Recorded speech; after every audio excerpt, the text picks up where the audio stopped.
So today we're talking about home care. My focus has always been the older generations and individuals that need additional care and support. That's awesome. And California is known for having programs, but sometimes it's not known for people getting access to them. And to access these services, you either need an IHSS connection or to have a need for care. So hold on, for IHSS it's like 30 days, then a 45-day hold, and so you said 5? 5 days.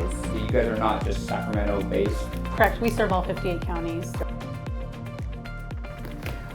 Hey, welcome to CALDR Disability Group. How are you? I'm doing great. How are you doing today? I'm doing good. So today we're talking about home care. Back up a little bit to our audience and to everybody that's watching. I'm here with Stephanie Perrine. Nice to meet you, and I met you probably a couple months ago.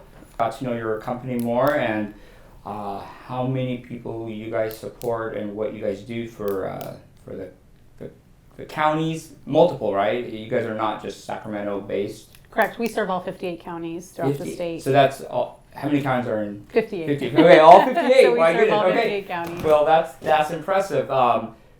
Do most agencies like yourselves do the 58 or? No, I believe we're the only statewide provider. We're actually contracted with 24 of the managed care plans throughout the state of California. There's 24. There's 24. Wow. The only one we're not currently accepting members from is Kaiser, but Okay. any of the other Medi-Cal managed plans we are assisting. Okay. Well, tell me about yourself. What's your position and why did you get in this field? But let's go with what's your position in the company. So my name is Stephanie Perrine. I am with 24 Hour Home Care. I am the Community Development Director for the San Joaquin Valley North Territory, which is Merced up to Nevada County. I've been with 24 Hour Home Care since 2019. And what brought me to 24 Hour Home Care was a promise to be able to help the underserved populations. So in 2019, I was reached out to by Ryan Iwamoto, the owner of 24 Hour Home that time the owner of 24 Hour Home Care, and he promised me an opportunity to be able to do what I love. So I've been in the industry for 27 years now, and my focus has always been the older generations and individuals that need additional care and support. That's awesome. And California is known for having programs, but sometimes it's not known for people getting access to them. Yeah, that's amazing. Tell me what how are people eligible to get your guys' service? Great question. So I will say, when I first heard about this, I thought this is too good to be true. There is no way that these services are easy to access, because we know there's lots of hoops to jump through when you're accessing other For example, programs. IHSS, Yes. yeah. So I'm happy to say it is as easy as it sounds. So to access these support services, the program that we're under is called CalAIM, and we provide 2 of the 15 community supports that CalAIM offers. So we provide personal care homemaker services as well as the respite benefit. And to access these services, you either need an IHSS connection or to have a need for care that will help keep you out of a higher costing facility-based setting, like a skilled nursing facility. Skilled nursing. So if somebody is discharged from the hospital, right, and they need more than what they get for even if they got IHSS, right, but they need more, or else they can't get discharged if they need more support. So the discharge planner. This is where your guys' name should come up, correct? Or? Absolutely. So the discharge planner, at the time where they're discussing the discharge plan, they would reach out to us. We have a HIPAA-compliant encrypted link that they use to input the basic demographic information of the individual. That information comes to us. One of our engagement specialists will then reach out to the family and make sure all the information that we have is correct. Then we will reach out to the health plan. Most health plans. So on the patient's behalf, right? The patient doesn't have to call some health plan when he's in the hospital. Okay. Absolutely. We actually prefer to reach out to the health plan for them because we are the experts in this benefit, and we know what is going to take to be able to get this approved. So I wouldn't advise anyone to call the health plan directly to try to get these support services. It's always encouraged to go through our team. So then we will reach out to the health plan. They typically get back to us within 5 business days, letting us know how many hours the individual has been approved for. Wait. So hold on. For IHSS, it's like 30 days, then a 45-day hold, and so you said 5? 5 days. Wow. Okay. I know, like I said, I And it know varies. it sounds too good Yeah. to be true, but it truly is. Wow. It truly happens. I see it happen every day. Yeah. Well, a lot of our clients that we assist with IHSS hearings, we've been in the last several weeks, we've been trying to get as many people as possible, but for example, when we do an IHSS case, sometimes it takes 3-4 months, sometimes it takes a year, depending on the hearings, counties. Well, we deal a lot with counties, and people have to wait, and providers, family providers or other providers, they have to wait for benefits. What's like, how, sometimes, like, for example, right now the gas is so expensive, many of those providers cannot wait 30, 60 days for 6 months to get, reimbursement. Absolutely. And you guys are much faster. You said that turnaround time is, it's not months, it's relatively It's days. days. Yeah. That Yeah. is, wow, that's incredible. Absolutely. Like I said, at first I thought it was too good to be true. Yeah. But I've really seen it in action. And Yeah. It's Well, very simple. I remember a couple years ago when I was taking care of my mom or helping kind of manage her care team, and a nurse told us about the program, and I'm like, well, no, she already gets max IHSS hours. She gets 283, and it was in her last stages. But the nurse said, no, really, they will help. Let me do a link, and she did a link, and I get a text message, and I'm like, oh, it's probably some salespeople, and later on, right, I heard about this program again, and I did it. I'm like, oh my word, it's the same program, and it was available when I remember the need was so high because she needed around the clock care. And it would have been available if I would have like literally it was there. But sometimes the rules you think the maximum is 283 for IHSS. You think that's a state program, that's a statewide rule, right? But this you also think, okay, well, if I have 283 hours, that's the max the state allows. If there was some other program, everyone would know about it. Yeah, of course. And I will say that is one of the misses with CalAIM is the community education piece. And when we were working with the health plans to develop the assessment tools and to discuss the rollout, one of the things we asked them is what campaign is there going to be to educate the general population, the general community. And they said there isn't going to be one. It's up to the providers to educate the community. So the providers, so companies discharge, like ours. Oh, provider. Okay. Companies like ours to educate the discharge planners, to wow. educate the advocates like you.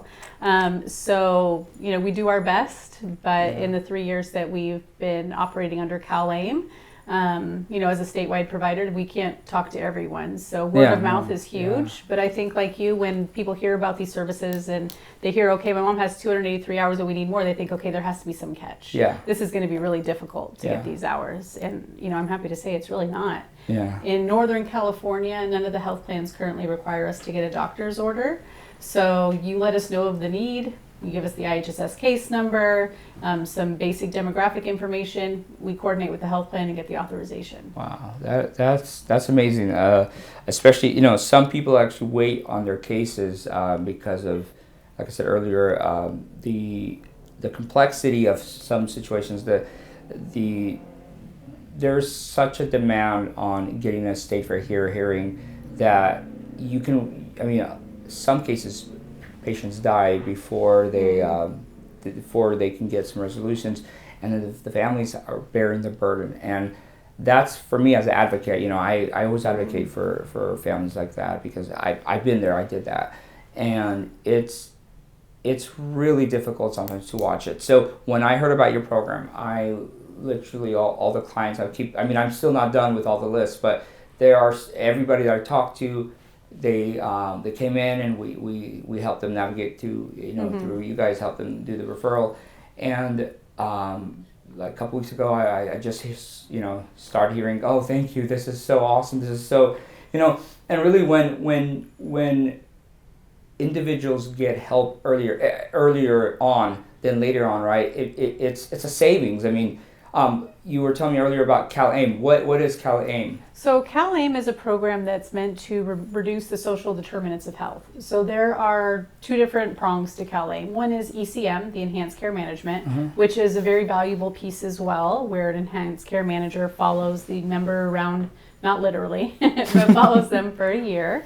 And helps them get appointments with specialists, puts them in touch with organizations that are going to benefit them. So that's, sorry to interrupt. So that's the like it's an enhanced case a manager. nurse case manager. Yes. Yeah. Are those, okay, got it. Yeah, so it's very valuable. But in addition to that, there's also the community supports. There are 15 community supports under CalAIM. What are some? We just provide 2. So there's something that's referred to as the housing trio, where the health plan will pay up to $5,000 for a housing deposit for an individual. There's medically tailored meals. So if someone has a diagnosis that requires them to eat a certain way, the health plan will send 2 meals to their house per day for an authorization period of 12 weeks.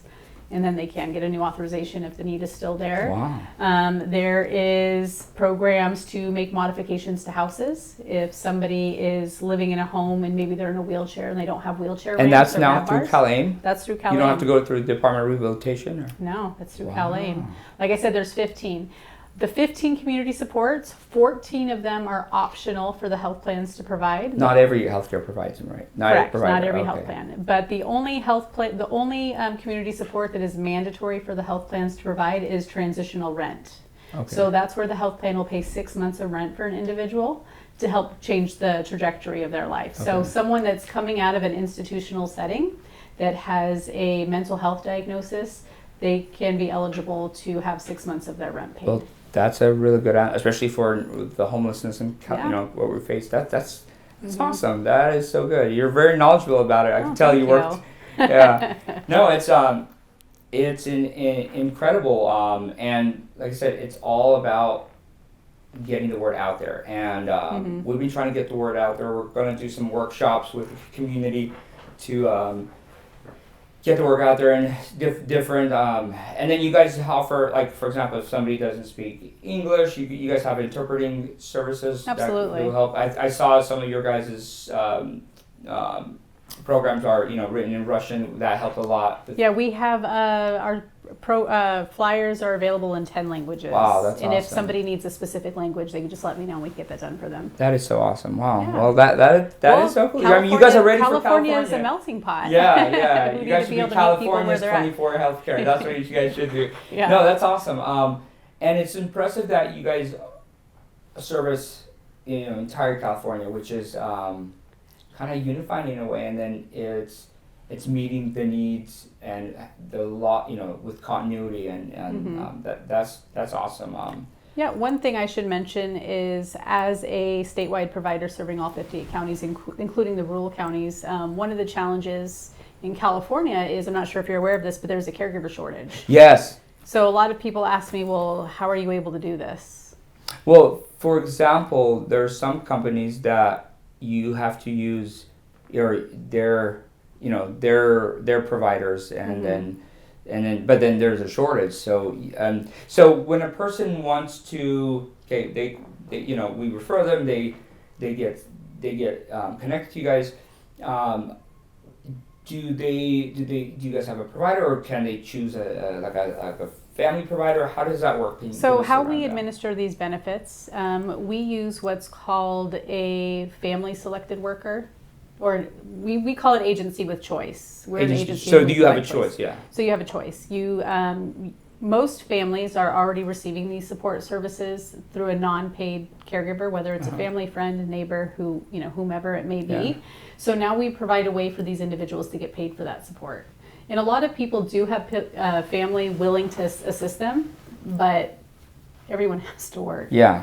Well, I don't know about you, but I need a paycheck. I mean, gas is what, 6 something that's just jumped up. So now we have a way to provide a family. So think about a family that the loved one is going on to hospice. Yeah. Hospice doesn't provide that bedside support. They provide visits. There are nurses' visits. So in order for someone to go on hospice, they have to have family support. They have to have somebody there. Yeah. Now we have a way to pay them that is so neat. to be there to take care of their loved one. That is so neat. Now, how long do these programs last, or what's the renewal side of the ask? So that's a great question, but before I answer that, I'll say the ways that you can access these services, because that's important to understand how long your services will last for. Okay. So to access the personal care homemaker benefit, there are 4 ways to do so.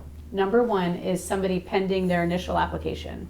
So somebody has called IHSS. Oh, for IHSS, yeah. And said, hey, I'd like to apply for benefits. The day they make that phone call, they get a case number. That case number is really important for when that referral gets sent to us. So initial application, someone who is pending reassessment. So they just, we basically provide the case number to you guys. Yes, in the referral link. Yes. Got it. So someone who has a change of condition is pending reassessment. All they have to do is call their IHSS worker and say, hey, I've had a change of condition, I need a reassessment. Okay. And then let us know the date that they made that call.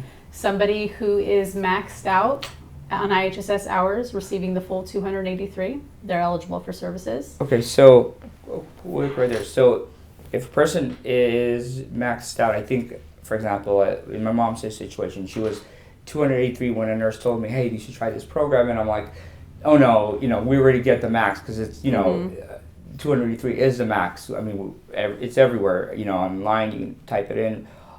But you said you can still get additional support benefits. Yes.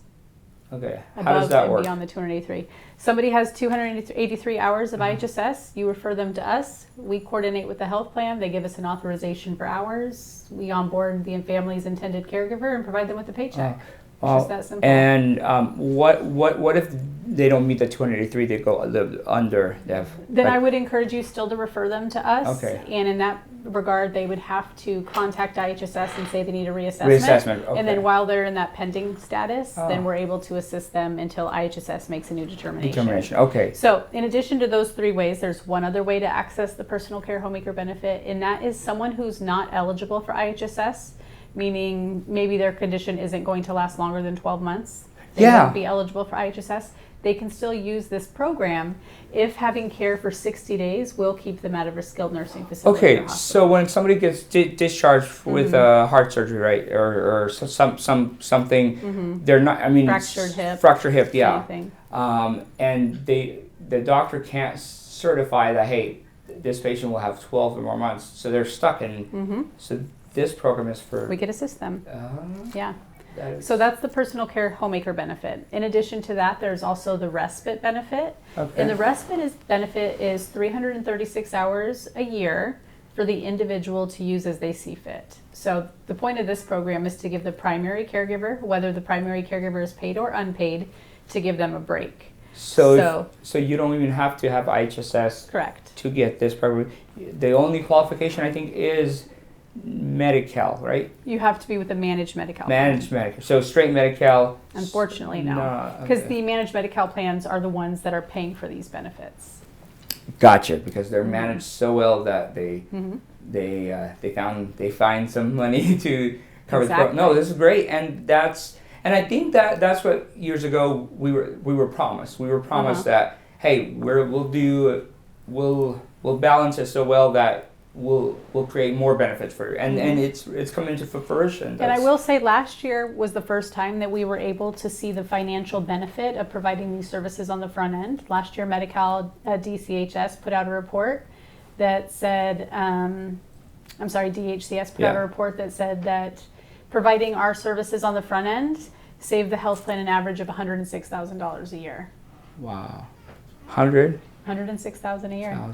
Just referring to our benefits. So imagine all 15 community supports. So together. Every individual, right? Every individual will save the health plan $106,000 by referring to our services. Because think about it, individuals are following their discharge instructions. Yes. They're taking their medications. They're eating healthy, nutritious meals, hopefully. They're getting out of bed. They're walking. They're really having someone manage their day-to-day needs. So if somebody gets water, discharged, staying hydrated, so it's really keeping people out of the emergency room, out of the hospital, and allowing them to stay home. So if somebody gets discharged with home health, right? Does that interfere with this program?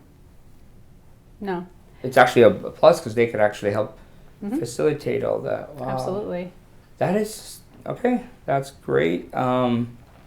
What are some of the challenges that sometimes when people when they have a share of costs or if they don't qualify for Medi-Cal. So what's the rundown Great on question. So if somebody has a share of cost, unfortunately, we are not able to assist them. Because they're not enrolled in a managed care. Yes, because say we get the authorization today and this month they met their share of cost, we go to submit the billing in 3 months and they haven't met their share of cost and they're no longer eligible for Medi-Cal. So one of the requirements to use these support services is to have a $0 share of cost. Okay, because I know with IHSS, there is a way to get IHSS with that share of cost. Your check will be like half of the check, will be, but so and it's so difficult. A lot of people don't understand that. So, but we just have to get the share of cost, down and hopefully get supplemental plans or whatever the magic formula is. I'm not really sure. I refer people to individuals like yourself when they have a share of cost. Well, that's good to know. Now, what are the age groups, demographics? Like, do you guys help only seniors or what? Great question. Yeah. So that's one of the benefits of this program in our agency is we're able to support individuals of all ages. So let's say a child has spina bifida. Yeah. We're able to hire the parent as the provider and provide the parent with an income. Okay, and then because I know with IHSS it's so complex. Individuals, kids, there's some services are deeming these are completely different. Yeah, they're completely different programs. Like IHSS has some limitations and rules that we don't have. So oftentimes when I'm talking to a family, trying to help them identify a provider, a family selected worker, they're like, I don't really have anyone. But then we tell them we do not have the same limitations as IHSS. We don't have the able and available spouse rule. So your spouse can be your provider under our program. A lot of families, their eyes spark up because the spouse is doing the work. It's a solution. They're doing the work. Are doing and the they work. can't work full time or they have to but because of the rules, we handle a lot of IHSS appeals, which I hate when they go to appeal. I rather them resolve it. We try to resolve it, but we go to appeals, and a lot of times the wait over some issue that we resolve, it's literally from 4 to 6 months to a year. So that's where your guys' program comes in. Yes, and actually I talked to a lot of the county IHSS offices throughout the state, and what we're hearing across the board right now is a lot of the offices have 9 to 12 month waits just for them to even look at an application. So there's a lot of delays right now that are requiring people to seek alternative services while they're navigating through that process. And this is so if you're a regional client, this is considered a generic resource. So this is a generic resource. Okay. This is a generic resource. So that's awesome. So you guys work with also regional, correct? Centers? We're also contracted with the 21 regional centers throughout the state. So we have two sides to our company right now. We have disability services and community supports. We are now rolling in veteran services, so we are able to assist veterans as well. And I'm not going to go into that too much. I'll just stick to the community supports. But we are able to assist children through the regional centers through our disability services side of the company. And that's other supports that you guys offer for the disability. Okay, so it's not only this. Wow, that's multi. Yeah. Wow. That's great. Last year alone, through the state of California, we staffed 15 million hours. Provided 15 million hours of support to families across California. It's huge. Yeah. Now, 15 million. What about, since you're talking about the millions, what about what is the pay for start, or it depends on the county? Like, what do you guys? So we pay just under what IHSS pays, and it's specific to each county because I'm sure you're familiar with IHSS. Each county is different. So the thought behind that is once they switch over to IHSS, they get a raise because IHSS pays a little higher. Okay. So, but our pay rates are in line with IHSS. Okay, so in line. Okay, perfect. Okay. Yeah. And then, what about the providers? Is there any benefits, or is there is that considered employment, or what's the? We are a full service employer model. So while these providers are working under us, they're covered by our workers' comp, and they're an employee of 24-hour home care. They get a W-2 at the end of the year, just like any employee, just like myself. We make the onboarding process very simple. So tell me about the onboarding. IHSS, it's very complicated to become a provider. A lot of paperwork, you have to pay out of pocket to do different things. Fingerprintings and all that. Yeah, so to become a provider with 24-hour home care, the individual does not come out of pocket. We handle all the expenses. The individual completes their application. We're able to do them in different languages. Then we So the application, you guys accommodate different languages? Yes. For providers? Yes. That's incredible. Yeah. So we just got finished with onboarding, and now about the appealing, if you're appealing with IHSS, your services. Another great question. So if someone has applied with IHSS and they start service with us, IHSS then gives a determination saying they're not eligible for services. The only way we would be able to stay in the picture at that point is if they're appealing IHSS's decision.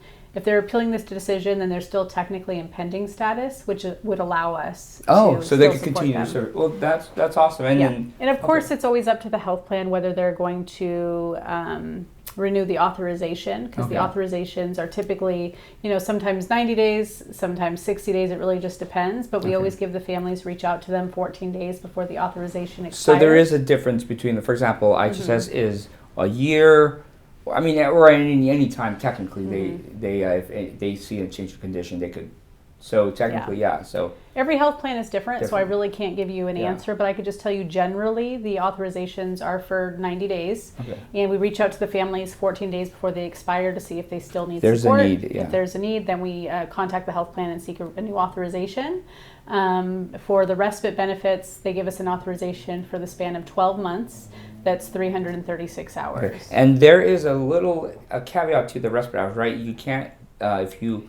There is a caveat because I heard about that. If you are receiving caregiving support from someone in your life, whether it's an IHSS caregiver or not, paid or unpaid, they cannot be the same provider for the respite hours. Well, that makes sense because the respite is to give them a break. Caregiver a break. So when you are reaching out to us to access those respite services, we will ask you the name of the primary caregiver because the health plan wants to make sure it's not the same caregiver getting paid for both programs. Okay. And then primary caregiver, they don't have to be IHSS provider, right? No, but they can be. They can be. So they if can it be. is, if they have can IHSS, be a caregiver for both programs. That's totally fine. Okay. Yeah. So and then they have to find somebody else to be the respite provider, to give a break through. And that's really important because there is exhaustion for caregiver everybody. burnout is real. It is, and it doesn't matter what age the person is. All these appointments, all these specialists, all these referrals, it is, and that's where we face when we see parents come in or caregivers come in like, hey, I need help. This person needs help because I'm getting burnt out. So. Yeah, and I would say a lot of families that we work with, they feel like there's no help out there. Yeah. Like they're all alone. That's what I was going to ask you. Any advice you would give for a family that's going through, this situations? My advice would be don't give up. There are services and supports out there that can help you. You just got to get in front of the right person to get the right information. Get in front of someone like you, or hopefully your case manager at the hospital or your social worker is educated on these programs and the services that are out there, because there are a lot of services and support that people could really utilize to help support them and remove those social determinants of health. Yeah, well, thank you so much. And if you guys are a client of CALDR, we will connect you to them, and then we'll put her information in 24 hour home care. 24-hour home care information out there, and then we could do a referral, or you guys could do self-referral online. But thank you so much for coming and for chatting and for getting, sharing the program. It's amazing. So we're thankful. It truly is. Okay. Well, thank you so much. Thanks so much. You have a All great right, day. you too.